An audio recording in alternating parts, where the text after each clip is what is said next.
Om Sai Ram, Om Sai Ram, Om Sai Ram. Sri Sachidananda Sadguru Sainath Maharaj ki Jai. Sri Sachidananda Sadguru Sai Karnananda Maharaj ki Jai. Sri Sachidananda Sadguru Jagat Guru Bal Yugraj Sai Nara Maharaj ki Jai. Sai Leelavati Mata ki Jai. Sri Sai Sachetra, Chapter 33. Greatness of Udi. Scorpion sting and plague cases cured. Jamni miracle. Narayan Rao's sickness. Balabua Sutar. Appasaheb Kulkarni. Haribhau Karnik. In the last chapter, we described the greatness of Guru. Now, in this, we will describe the greatness of Udi. Preliminary. Let us bow now before the great sands. This merciful glances will destroy mountains of sins, do away with all the evil taints of our character. Their casual talk gives us good teachings and confers on us imperishable happiness. Their minds do not know any differences such as this is ours and this is yours. Such differentiation never arises in their minds. Their debts obligations will never be repaid by us in this birth as well as in future births. Udi. It is well known that Baba took dakshina from all.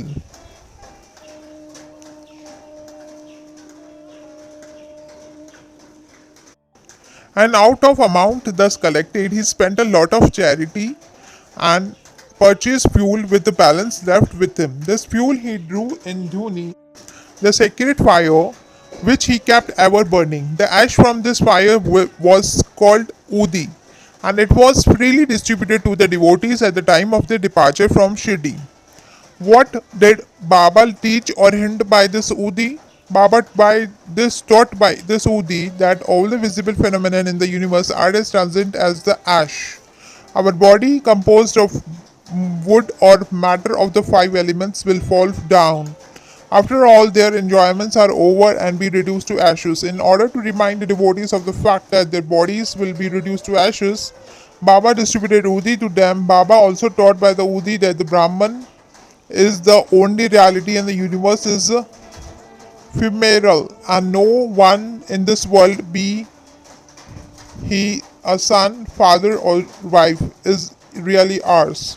Will come here in this world alone and we have to go out alone. It was found and is even now found out that the Udi cured many physical and mental maladies, but Baba wanted to then into the devotees' ears the principles of the discrimination between the unreal and the real, non-attachments for the unreal.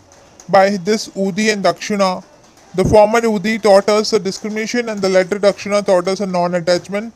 Unless we have these two things, it is not possible for us to cross over the sea of the mundane existence. So Baba asked for and took Dakshina, and while the devotees took leave, he gave Udi as prasad, besmeared some of it on the bhaktas' foreheads, and placed his boon conferring hand on their heads. When Baba was in a cheerful mood, he used to sing merrily. One such song was about Udi. The burden of the Udi song was this: O playful Rama, come, come, and bring with you sacks of Udi. Baba used to sing in very clear and sweet tones. So much about the spiritual implications of Udi. It had also its material significance, its comfort, health, prosperity, freedom from anxiety, and many other worldly gains. So the Udi has helped us to gain both our ends, material as well as the spiritual. We shall now begin with the stories about the Udi. Scorpion sting. Narayan Motiram Jani of Nasik was a devotee of Baba. He was serving under another devotee of Baba by name Ramchandra Vaman Modak. Once he went to Shirdi with his mother and saw Baba. Then Baba himself told her that he, her son, should serve no more but start independent business. Some days after this prophecy turned true, Narayan Jani left service and started a boarding house, Ananda Ashram, which thrived well. Once a friend of this Narayan Rao was stung by the scorpion, and a pain caused by it was severe and unbearable. Udi is the most efficacious in such cases. It is to be applied on the seat of the pain, and so Narayan Rao reached for it but found none. Then he stood before Baba's picture and invoked Baba's aid, chanted Baba's names and taking out a pinch of the ashes of the joss stick burning in the front of Baba's picture and thinking to it to be Baba's Udi, applied it on the seat of the pain and the sting. As soon as he took out his fingers, the pain vanished and both the persons were moved and felt delighted. Bubonic plague case. Once a devotee in Bandra came to know that his daughter, who was staying in another place, was down with the bubonic plague. He had no Udi with him, so he sent word to Nana Sahib Chandorkar to send the name same. Nana Sahib got this message on the road near the Thana railway station when he was travelling with his wife to Kalyan. He had no Udi with him at that time. He therefore took up some earth from the road, meditated upon Sai Baba, invoked his aid, and applied it on the forehead of his wife. The devotee saw all this, and when he went to his daughter's house, he was very glad to learn that his daughter, who was suffering from 3 days, began to improve from very moment Nana Sahib invoked Baba's aid near the Thana railway station, the Jamner miracle. About 1904 to 1905, Nana Sahib Chandorkar was Mamladar at Jamner in the Khandesh district, which is more than 100 miles distant from Shirdi. His daughter Menatai was pregnant and was about to deliver. He case was serious and she was suffering from labor pains for the last 2 or 3 days. Nana Sahib tried all the remedies, but they proved in vain. He then remembered Baba and invoked his aid. Then there in Shirdi one Ramgir Bua, whom Baba called Babugir Bua, wanted at this time to go to his native place in the Khandesh, and Baba called him and told him to take a little rest and stop at Jamner on his way home and give the Udi and Aarti to Nana Sahib. Ramgir Bua said that he had only 2 rupees with him and that amount was barely sufficient for the railway fare up to Jalgaon, and it was not possible for him to go to from Jalgaon to Jamner, a distance of about 30 miles. Baba assured him that need not worry as everything would be provided for him. Then Baba asked Shama to write the well-known Aarti composed by the Madhav Adgar. A translation of this is given at the end of the work and given a copy of it with Udi to Ramgir Bua to be delivered to the Nana Sahib. Then, relying on Baba's word, Ramgir Bua left Shirdi and reached Jalgaon at about 2:45 a.m. He had only two annas left with him and was in a hard plight. To this great relief, he heard somebody calling out, "Who is Bapu Girbua of Shirdi?" He went to him and told him that he was the person of Bapu Girbua. Then the peon, professing to be sent by Nana Sahib, took him to an excellent tanga with a good pair of horses. They both drove in it. The tanga ran fast, and early in the morning they came to the brooklet. The drive took the horses for watering them, and the peon asked Bapu Ramgir Bua to partake of some eatables. On seeing the beard, moustache, and the livery of the peon, Ramgir was suspected him to be the Muslim and was unwilling to take any refreshment from him. But the peon satisfied him by saying that he was a Hindu, a Kshatriya of a Grehwal, and that Nana Sahib had sent these refreshments, that there should be no difficulty nor any doubt about acceptance. Then both of them took the refreshments and started again. They reached Jamner at dawn, and Ramgir Bua alighted to attend a call of nature, passing urine, and returned within a few minutes there, but found that there was no tanga, no driver, and no peon. He was dumbfounded. Then he went to the neighboring kacheri and, making enquiries, learned that the Mamladar was at home. He went to the Nana Sahib house and announced himself and gave Nana Sahib Baba's Dudi and Aarti. At this time, my Manatai's case was more serious and all were in a deep anxiety about her. Nana Sahib called out his wife and asked her to give the Udi mixed with water to her daughter to drink and sing Baba's Aarti. He thought that Baba's help was most opportune. In a few minutes came the news that the delivery was safe and the crisis has passed away. When Brahmgir Bua thanked Nana Sahib for the peon tanga and the refreshment, etc., the latter was greatly surprised that as he sent none to the station and was not aware of any person coming from Shirdi. Mr. B.B. Dev of Thana, retired Mamladar, made inquiries about this matter with Bapu Rao Chandorkar, son of Nana Sahib and Ramgir Bua of Shirdi. After satisfying himself, wrote an elaborate article, part prose and a part poetry in a Sri Sai Leela magazine, volume 13, number 11, 12, and 13. Brother B.V. Narasimha Swami has also taken down the statements of 1 Menatai, number 5, page 14, and Babu Sahib Chandorkar, number 20, page 50, and third Ramgir Bua, number 27, page 83, dated 1st June 1936, 16th September 1936, and 1st December 1936 respectively, and published them in this Devotees Experiences Part 3. The following is quoted from Ramgir Bua's. One day, Baba called me to him and gave me a packet of woody and a copy of Baba's Aarti. I had to go to Khandesh at the time. Baba directed me to go to Jamner and told me to deliver the Aarti and Udi to the Nana Sahib Chandorkar at Jamner. I said to Baba that I had only rupees 2 and asked him how that could take me by train from Koppargaon to Jalgaon and next by cart from Jalgaon to Jamner. Baba said God will give. That was Friday. I started at once. I reached Manmad at 7:30 p.m. and Jalgaon at 2:45 a.m. At that time, plague regulations were enforced, and I had much trouble. I was discovered that I should go do to get to Jamner. At about 3 a.m., a peon in the boots, turban, and well equipped with other details of a good race came to me and took me to the Tanga and drove me on.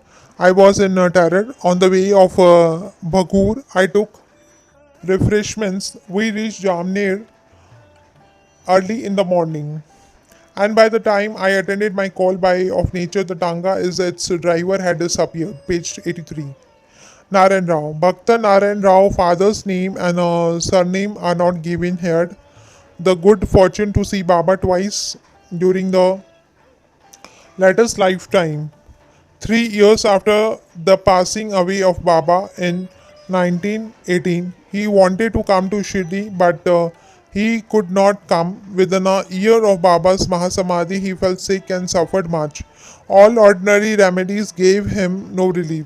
So he meditated on Baba's day and night. One night he had a vision in his dream, Baba coming to him through a cellar, comforted him, saying, "Don't be anxious, you will be improving from tomorrow, and within a week you will be on your legs." Narayan Rao got perfectly well within the time mentioned in the vision.